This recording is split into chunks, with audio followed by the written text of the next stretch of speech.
This is how you make fried chicken right at home. Let's play some B-roll.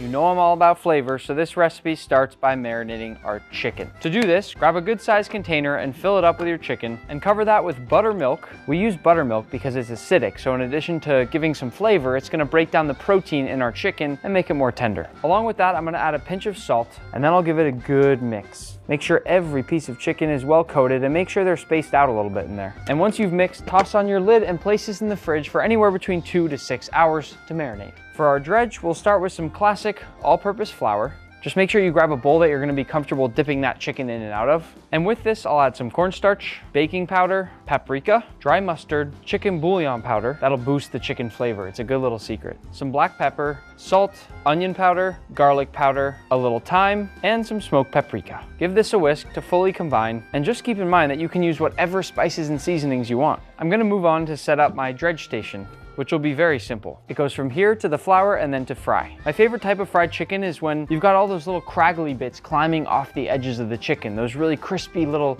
crunchy parts. And making your fried chicken like that at home is actually very easy. All you do is take a little bit out of the wet dredge and drip it right into the dry dredge. You only need a few spoonfuls, at least to start, and then you just get in there with your hands and mix it all together. This process is really all about just squeezing the flour and then dropping it back down. And if I remove my hands for a second, look at all those little bits in there that already look like they're kind of crispy. And once I drop my chicken in here, it's gonna get coated in these nice little craggly bits. My dredging station is clean and ready. So now I'll move quickly over to my fry station, where I'm gonna fill a heavy bottom pot with oil. Use any neutral high smoke point oil you want. I'm using peanut oil for the flavor. And now I'll just turn up my heat to let this come to temperature while I prep the rest of my chicken. Anytime I'm dredging anything, I have one very simple rule. One hand will be used only for my wet ingredients, while my other hand will be used only for my dry ingredients. That keeps it from having that situation where your fingers are caked up with tons and tons of flour. It just becomes too messy and difficult to work.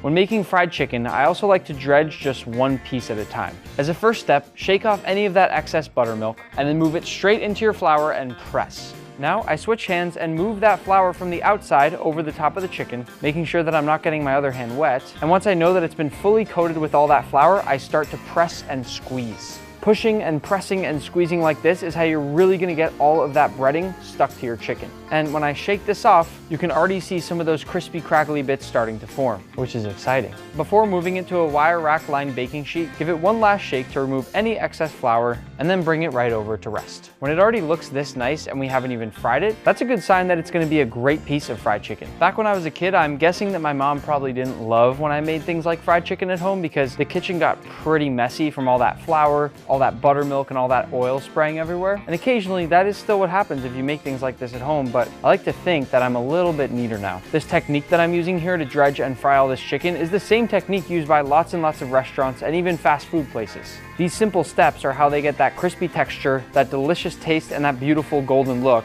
every time. If you ever feel like your flour starts to look too smooth and you don't have enough crispy bits anymore while dredging, you can just add a little bit more in there and squish it all up with your other hand like this, and then you're good to go. Oh, look at that one. Dang.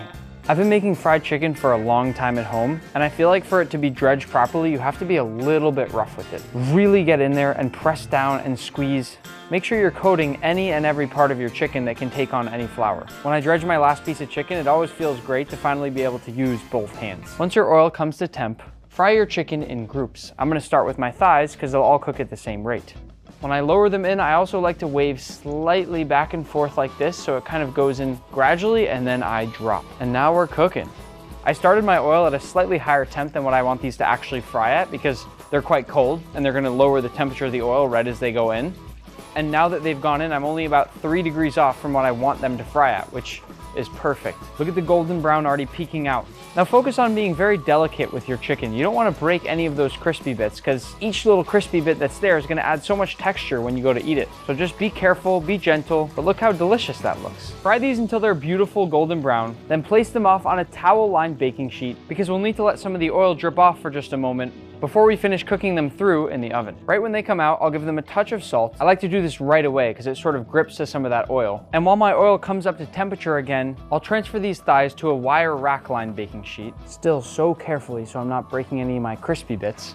and this will go into the oven. I started with those bigger pieces because while those cook in the oven now, I can move on to my drum. These won't take quite as long to cook, so once they join the thighs in the oven, everything will finish at the same time. Sometimes I like to see how many crazy little crispy bits I can get leaping off the chicken. Look how tall this one is. This piece of chicken just looks insane. I challenge you to see how long you can get those crispy bits. Once these are beautiful and golden brown, I'll take these off as well. Those are looking gorgeous. Same thing again, quick pinch of salt, lock it onto the chicken right away, and then these crispy boys can join the rest of our fried chicken in the oven to finish. I always like finishing them in the oven either way because it just gives you that extra safety to know that things are fully cooked. Once they are done, ta-da! Beautiful fried chicken. I usually don't put it on a plate, but why not? I feel like fried foods like this are best just eaten right away, but the plate does look nice. Pair this with your favorite dipping sauce. I like to do a combination of ranch and blue cheese. I hope nobody judges me for this. And you've got yourself the perfect fried chicken. Take that, Colonel Sanders.